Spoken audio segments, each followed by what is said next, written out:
Hello, teacher. My name is Daniela Salguero, and today I am going to talk about the analysis of the short story A Dark Brown Dog, written by Stephen Crane. In this analysis, I am going to talk about the opening moves and the core questions what, who, when, where, how, why, and what if. So let's start with the opening moves. The first one, notice. The first thing that I noticed when I started reading this story was the picture of a dog. And since I am a person who really loves dogs, it really attracted me. Once I started reading the story, what stood out more for me was the easy that is to picture in our minds what the relator is describing. So when you start reading, this or the language that the author uses during the whole story is super easy to understand, and with that it is easy to imagine in our minds what is happening. The next one is pattern. The pattern that the story uses is that the writer actually uses different allegories during the whole story to represent through the unconditionality of a dog the suffering and the poor treatment that African American slaves used to suffer. This story is not really about a dog, but about the slaves when they were freed and the difficult moments that they had to face when adapting to their new lifestyle. And yeah, the author uses many different allegories to show the similarities between the fidelity of a dog and the fidelity of the slaves with their owners. The contrast. During the development of the story, it was easy to see the contrast in the point of view of the child, who sometimes was friendly to the dog and other times was angry with the dog and he used to punish him. At the end, a dramatic situation shows the cruelty of the adults of the family that basically represents the cruelty of the slaves' owners, who didn't care about the welfare of the slaves, and even they used to end up killing them without any remorse. So that is the contrast because the dog is showing all its love, all its fidelity, and the owner doesn't care about that. This person is still punishing and being violent with the dog, and in this case, in the allegory, with the slaves. Finally, I have the feeling. It is a story that sounds very personal to me. The writer used the picture of a dog, which nowadays is seen as part of the family because the unconditional love and fidelity to represent the freed slaves who were struggling with their new autonomy. It is always disturbing to see, to hear, and to be witness of the human cruelty, and it is so painful to see how helpless were the slaves as well as this dog to defend itself.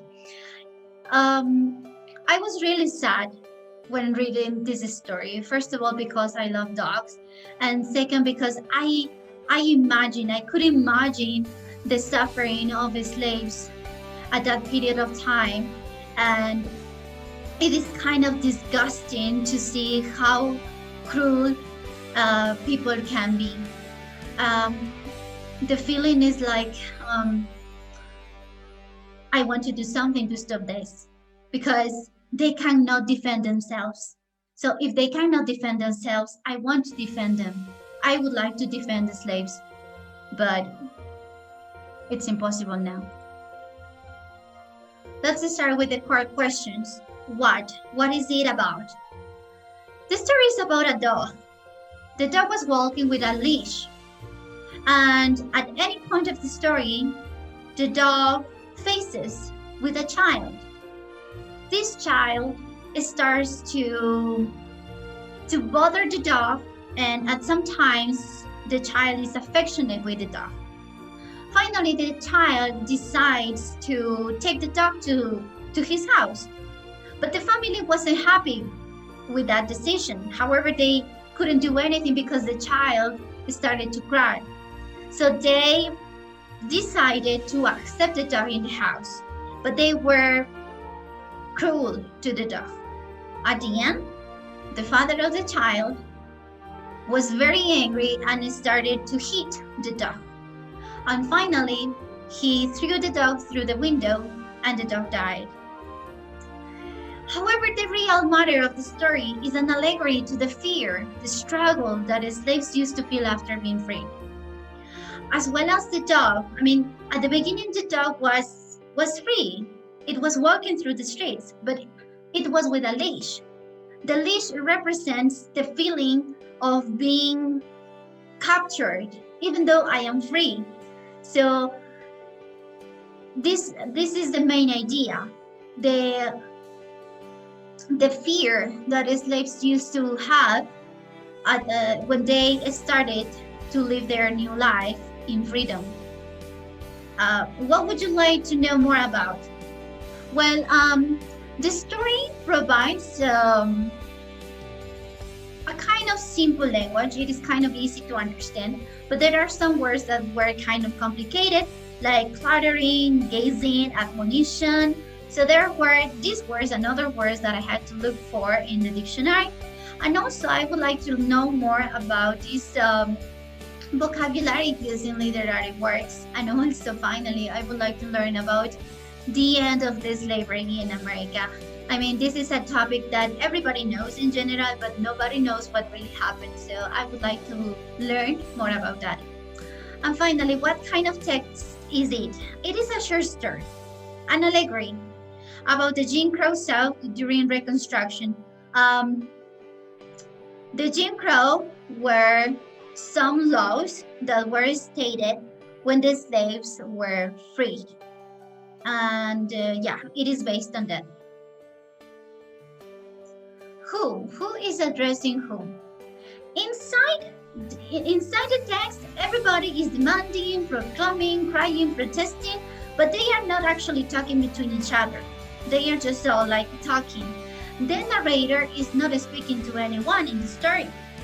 In fact, he's speaking to anyone who reads the story.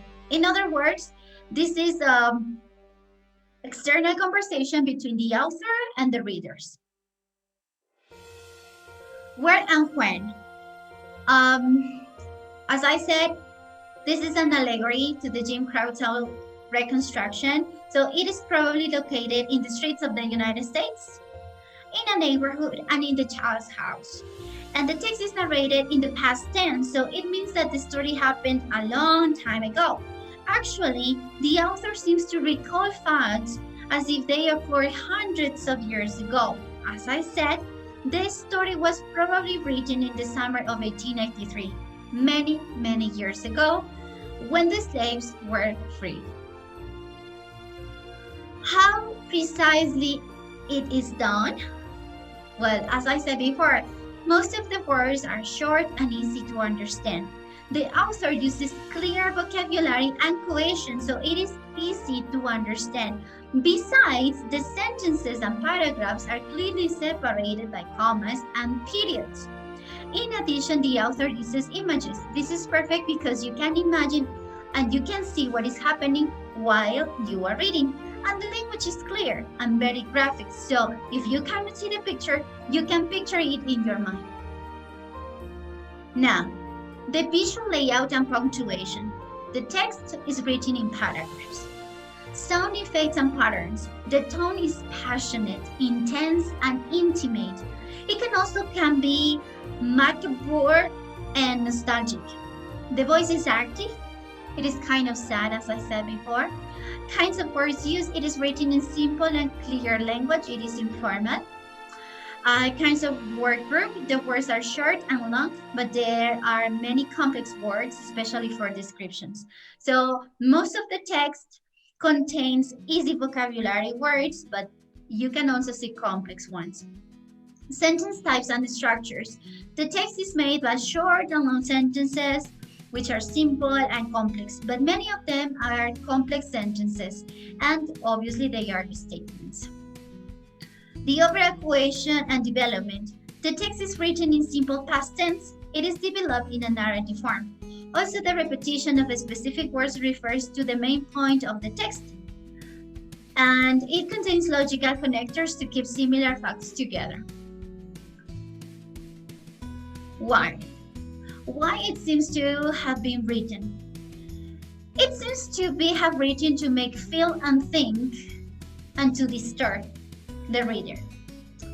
For most readers, will feel disgusted by the regrettable behavior of the child and his family. When you read the story and you read the way that this child behaved and the way the father and the family treat the dog, that makes you think about humanity. What is inside people's minds? Why people act in this way or in this other way? Some images created by the reader's imagination will stick in their minds. Especially when I read that the father threw the dog through the window, it was a terrible image that up to this moment I cannot forget. And also, I think that it was created with the intention of reminding us of the cruelty that human beings sometimes suffer, and to create a reaction on people to stop violating others because of their condition, social status, or race. So I think that maybe the intention was to create an awareness of the treatment that we as people give to other people. We need to realize that we are all the same and we don't have the right to violent, to be cruel with anyone and anything. Not dogs, no people. Why do you respond as you do? For me, it was terrible to read how this dog was treated by its owners. It is disgusting how bad people can be. It is terrible to imagine what a person who mistreats an animal can do to another person. I am really angry at this point because I can't really imagine if a person can hit a dog, what can this person do to a child, to another person? If you can kill a dog, you can easily kill another person because there is no regret in your mind. And yeah, I feel angry right now. What if? What if the texts were written differently? Well, as I said before, I think that one of the intentions of the author was to create an awareness of the human rights, basically. So if it was written differently, maybe it wouldn't be as easy to understand the story or to understand the message as it is. The text provides very graphic descriptions, so you can easily imagine things, and that is what makes you feel and think about the situation, so you can create your own conclusions, and maybe you can change your behavior if you are mistaken. But well, I think that also if the author changes the words that he is using, maybe he would use more complex words, it wouldn't be as easy to understand. And this is a really good story to read with children, because we have to teach them to respect other human beings since they are children. So thank you so much, teacher. This is my analysis about this story. I hope you enjoyed it. Thanks.